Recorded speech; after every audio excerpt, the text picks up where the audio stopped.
Bienvenue dans l'émission Saveurs divines.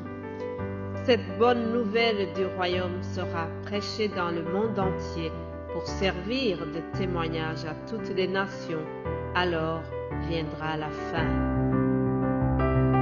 Ce pain céleste vous est présenté par Immaculée Niraneza.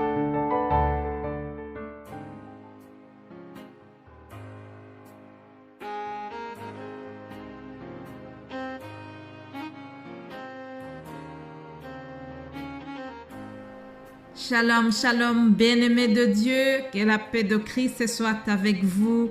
Je bénis l'Éternel qui me donne encore l'occasion, la santé, la possibilité de venir vous partager la parole de Dieu. Nous arrivons vendredi, notre semaine se termine déjà, ça va très vite.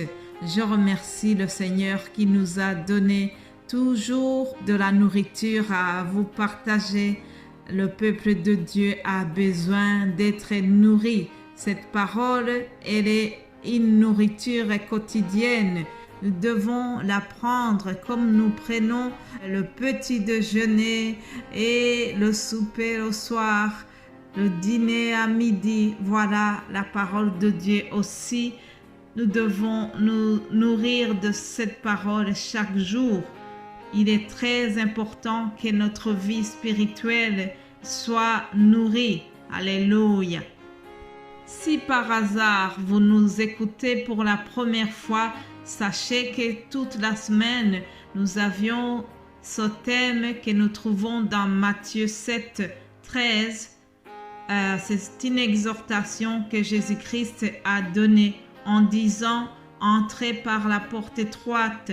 Car large est la porte, spacieux est le chemin qui mène à la perdition, et il y en a beaucoup qui entrent par là. Mais étroite est la porte et resserré le chemin qui mène à la vie. Il y en a peu qui les trouvent. Que Dieu nous aide, chers amis. Pendant toute la semaine, nous avons essayé de répondre à cette question. Pourquoi est-ce qu'il y a peu de gens dans le chemin qui mène à la vie? Pourquoi est-ce qu'il y a beaucoup de gens qui sont sur le chemin de la perdition? Que ce soit dans la saveur divine française et dans d'autres langues, nous avons essayé de réfléchir à cela. Aujourd'hui, je voudrais clôturer juste en donnant 3 points. Juste 3 points pour essayer de répondre à cette question. Pourquoi est-ce qu'il y a peu de gens dans le chemin qui mène à la vie?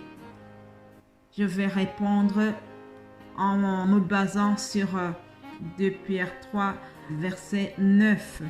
Le Seigneur ne tardait pas dans l'accomplissement de la promesse, comme quelques-uns le croient, mais il use de patience envers vous, ne voulant pas qu'aucun périsse, mais voulant que tous arrivent à la repentance. Mes bien-aimés de Dieu, il y a beaucoup de gens qui étaient sur le bon chemin, qui étaient dans le chemin qui mène à la vie éternelle, mais ils ont rencontré beaucoup de choses qui les ont découragés. Ils ont rencontré les déceptions de la vie et ils se sont découragés. L'apôtre Paul, une fois, a posé la question en disant « Vous couriez si bien, pourquoi est-ce que vous vous êtes découragés ?» Il avait remarqué qu'il y en a qui étaient sur la course dans ce chemin vers la vie éternelle et qui se sont découragés.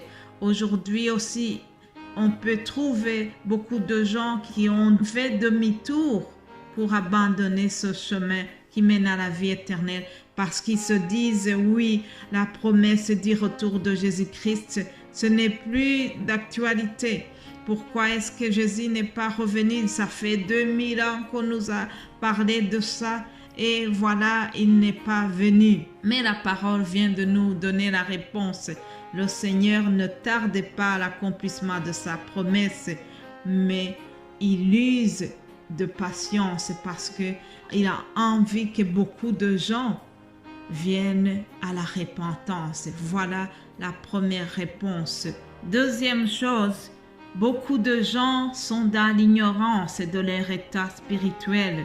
Vous savez, beaucoup de gens vous diront, mais moi, je n'ai jamais tué quelqu'un, je n'ai jamais trompé ma femme, je suis quelqu'un de correct, je n'ai pas besoin du Seigneur, je n'ai pas fait de péché grave et donc je ne vois pas pourquoi je dois me donner à Christ. Cet état d'esprit, c'est vraiment quelque chose de très mauvais. Vous savez, je vais vous donner encore un très court témoignage. Pendant longtemps, j'étais en bonne santé, je ne sentais pas de douleur quelque part. Et pourtant, j'étais longée par une tumeur cancéreuse sans me rendre compte de cela. Alors, le moment venu, j'ai été faire une mammographie et puis on a remarqué que j'étais malade. Donc, il a fallu que je prenne conscience que j'étais malade. Et puis, j'ai consulté un médecin compétent dans le domaine, un oncologue. Il m'a consulté et il m'a prescrit des médicaments. J'ai accepté le diagnostic qu'ils avaient posé. Après, j'ai respecté soigneusement le traitement qu'on m'a proposé. Et tout cela a suivi des étapes. L'étape de se rendre compte que j'avais un cancer sans me rendre compte, l'étape de consulter des médecins compétents et de respecter le diagnostic qui a été posé et puis de suivre un traitement qui a duré longtemps. Mais le résultat de tout cela, c'est qu'aujourd'hui, je suis en bonne santé. Ça fait 7 ans que je suis en bonne santé. Je remercie le Seigneur. Il faut faire la même démarche pour guérir spirituellement. En effet, l'être humain est malade. Parfois, il ne se rend même pas compte. Et pourtant, il a été contaminé dès sa naissance par un virus très redoutable qui s'attaque à l'âme. Un virus qui peut même mener à la mort spirituelle. Ce virus s'appelle le péché. Alors, qui peut traiter cette maladie? Qui peut traiter le péché? Un seul médecin. C'est Dieu le Père Céleste, notre Dieu, notre Sauveur. Alléluia. Il veut que tous les hommes soient sauvés. 1 Timothée 2, verset 4.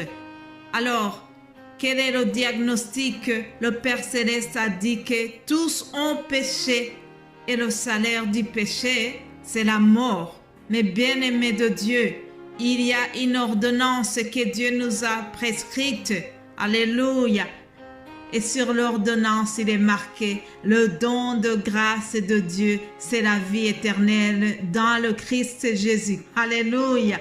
Le don de la grâce de Dieu, c'est la vie éternelle dans le Seigneur Jésus-Christ. Alléluia.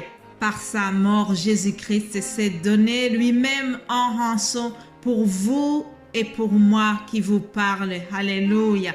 Alors, comment guérir? Il suffit d'avoir la foi en Jésus-Christ. Le seul remède contre le péché, c'est la foi en Jésus-Christ. C'est la repentance. Demander pardon pour ses péchés. Dernière chose qui fait que beaucoup de gens se trouvent sur le chemin de la perdition, c'est que on nous a menti. Les gens vous ont menti en disant qu'il y a plusieurs chemins, il y a plusieurs moyens pour être connecté à Dieu. On vous dira que tous les chemins mènent à Rome. Oui, ce dicton est réel, mais je vous dis qu'il y a un seul chemin qui mène à Dieu. Et ce chemin-là, c'est Jésus-Christ. Acte 4, verset 12, je lis ceci. Il n'y a de salut en aucun autre, car il n'y a sous le ciel aucun autre nom qui ait été donné parmi les hommes par lequel nous devions être sauvés. Alléluia. Il n'y a pas un autre nom par lequel nous sommes sauvés, c'est Jésus-Christ. Alléluia. Je voudrais terminer cette méditation en te disant, s'il te plaît, si tu te rends compte que tu es sur le mauvais chemin, n'hésite pas de faire demi-tour. Dieu veut te pardonner. Ésaïe 43, 25. Dieu dit, c'est moi qui efface tes transgressions pour l'amour de moi et je ne me souviendrai plus de tes péchés. Alléluia. Dieu est amour, Dieu est compatissant. Il est prêt à te pardonner si tu fais demi-tour. Passez une excellente journée, bon week-end et nous allons nous retrouver lundi par la grâce de Dieu. Amen.